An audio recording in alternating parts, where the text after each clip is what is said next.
Eu acredito que há sim um interesse. Na verdade, isso é uma coisa até que a gente observou com as empresas de mídias sociais, né? Que de certa forma, enfim, elas fazem parte da mesma genealogia ali de Silicon Valley, né? Dessas empresas quererem, num certo sentido, fazer parte do aparato de segurança nacional americano, né? Então, todos os debates sobre é, é, a- os leaks que tiveram lá do whistleblowers, né? Do pessoal que criticava a desinformação na plataforma do Facebook e tal, né? E o próprio Facebook veio, né, a Meta veio em público e falou: olha, a gente precisa ser regulado, a gente precisa, o Estado, de certa forma, precisa estar dentro das nossas empresas para ajudar a gente a regular, né, o discurso na nossa plataforma. Me parece que aqui há uma analogia, né? Eu acho que as empresas de inteligência artificial, elas também têm um interesse de trabalharem em parceria com o governo americano. Por quê? Porque talvez uma das coisas, essas empresas elas têm a tendência, assim como as empresas de mídias sociais, em se tornarem monopólios ou oligopólios gigantescos, né? E como os Estados Unidos têm uma tradição, né, de tentar controlar oligopólios e monopólios por causa do efeito que eles têm no mercado, essas empresas elas veem que é muito interessante se unirem ao Estado, né, se tornarem quase sistemas híbridos, né, com muita regulação, né, e com aspectos do trabalho dela, no caso principalmente da inteligência artificial, com o aparato de defesa americano, né, para que seja mais difícil quebrar essas empresas, né, para que uma ação antitrust, né, não consiga separar essas empresas ou diminuir ou limitar o poder delas, né. Me parece assim, no caso da Anthropic, eu até acho que existe uma certa sinceridade de todas as empresas de AI aqui dos Estados Unidos, a empresa que tem sido mais generosa, no sentido de vir a público e de tentar entrar em comunicação, em conversar com outros, com representantes da sociedade civil, com membros do governo, para tentar criar um ambiente regulatório para o AI, tem sido a Anthropic, né? Mas me parece que assim, não é simplesmente caridade, né? Assim, eles verem assim, não, a gente precisa porque essa tecnologia é muito perigosa, tem esse elemento, mas também eu acho que para eles é interessante, né, serem vistos como parte da política de segurança nacional dos Estados Unidos, né? Porque isso vai proteger eles, de certa forma vai diminuir a regulação que o governo vai estar disposto a impor a eles, né? Uma das questões centrais hoje, inclusive geopolíticas, em que medida essa corrida tecnológica em torno da inteligência artificial, os americanos conseguiram ou não dirigi-la em favor próprio, óbvio, interesse próprio, óbvio, na medida em que tentaram impedir que os chineses tivessem acesso, sobretudo a esses chips de ultimíssima geração, os da NVIDIA, ou isso não está tendo efeito?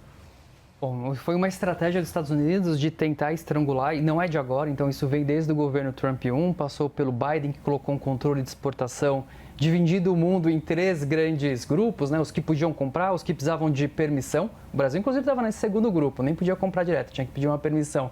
E os terceiros que estavam banidos, e aí a China era um deles. Qual que era a estratégia? Os Estados Unidos entendeu, a China tem uma quantidade de engenheiros muito maior, tem uma quantidade de doutores muito maior, inteligência artificial, e uma capacidade de produção maior. Qual que é o gargalo da China hoje? É a parte de semicondutores, que são esses chips. Então, para fazer esses chips, a NVIDIA, é até curioso que o pessoal fala, é o chip da NVIDIA, mas a China nem fabrica, a NVIDIA não fabrica chip, né? Ela é boa em fazer o design. Então, para a gente entender essa disputa, acho que é importante a gente entender o que a gente chama do trio de ouro, que é a NVIDIA, que faz o design do chip, e aí ela é uma empresa americana, a maior empresa do mundo hoje, que depende de uma fabricação que é da TSMC, que é uma empresa de Taiwan, que faz o chip não só para a NVIDIA, faz o chip da Apple, faz chips para todo mundo. E ela é a maior empresa da Ásia. Então a gente vê como essa... Ligada à Holanda. E aí a holandesa é a ASML, que fabrica a máquina que a TSMC usa. E hoje 89% da fabricação da TSMC fica na ilha de Taiwan. Eles têm outras fábricas ao redor do mundo, mas com uma capacidade muito baixa. Então, essa também é uma estratégia do Trump de tentar levar essa produção para dentro dos Estados Unidos. Porque, embora seja uma carta na manga dos Estados Unidos, não é os Estados Unidos que domina esse processo. né? Mas eles foram colocando controles de exportação para tentar estrangular a China para ter a sua capacidade para treinar esses modelos. Tem uma obra corrente hoje chamada Chip War, Chip War, sim. que passou a ser o livro de referência para o leigo, eu sou leigo, que passou a ser o livro de referência leigo. Fica a dica para você que nos acompanha. Eu só sei o título em inglês, já deve estar traduzido em português. Chip War.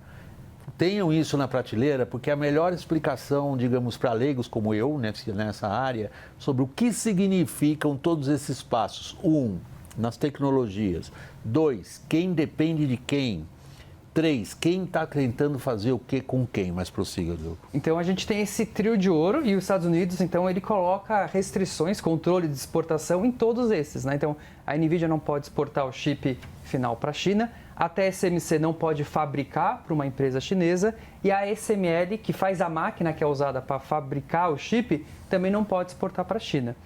E isso começou... E qual o resultado disso tudo? Então, qual que levou o resultado? Então, a gente teve 4 anos desse controle de exportação e agora a gente começa a ver os efeitos. Bom, no ano passado, o CEO da NVIDIA, o Jensen Huang, conseguiu convencer o Trump, falando assim, Trump, se a gente não voltar a exportar para a China, a gente vai estar acelerando o desenvolvimento deles. E o pior, quando a gente fala do chip, parece que é só pecinha. Não, mas tem uma coisa que é muito importante. Dentro ou em cima do chip vai uma camada de software, que é o CUDA, né, que é essa interface que a NVIDIA domina dentro desse processo de treinamento de inteligência artificial.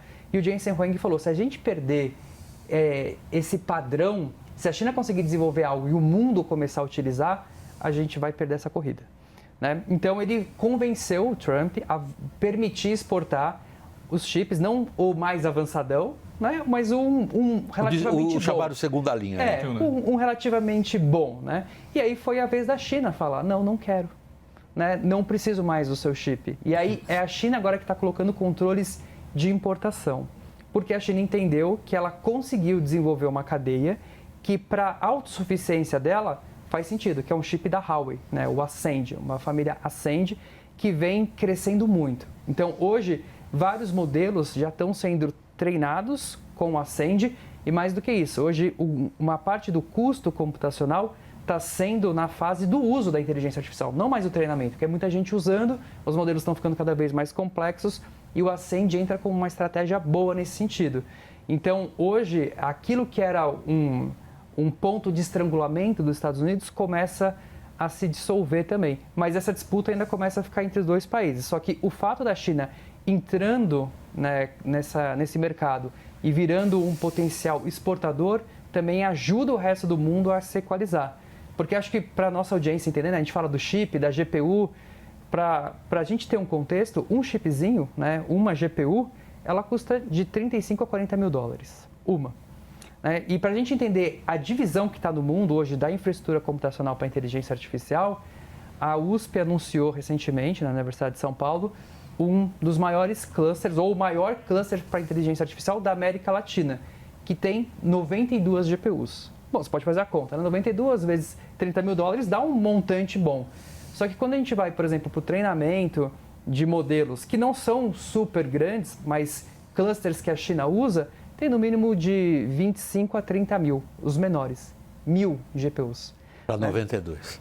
Para 92. O Elon Musk, só o Elon Musk tem o Colossus, que é um dos clusters dele, que tem 200 mil.